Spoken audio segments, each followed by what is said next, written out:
నీకు పాటలు వచ్చా? నిజంగా చెప్పు, నీకు పాటలు వచ్చా? మరి నీకు పాటలు వస్తే నేను అడుగుతున్నా, నువ్వు ఒక పాట పాడు. నువ్వే ఒక పాట పాడు, మంచి దేవుడు పాట పాడాలి.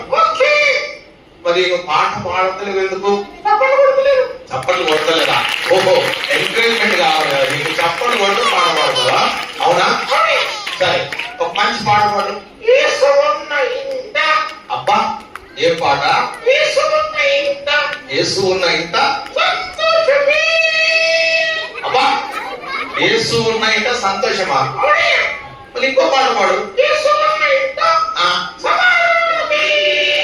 అరే, వెరీ గుడ్. యేసు ఉన్న ఇంట సంతోషం, యేసు ఉన్న ఇంట సమాధానం. ఒక్కవేళ యేసయ్య మన ఇంట్లో లేడనుకో, ఏమైతుంది?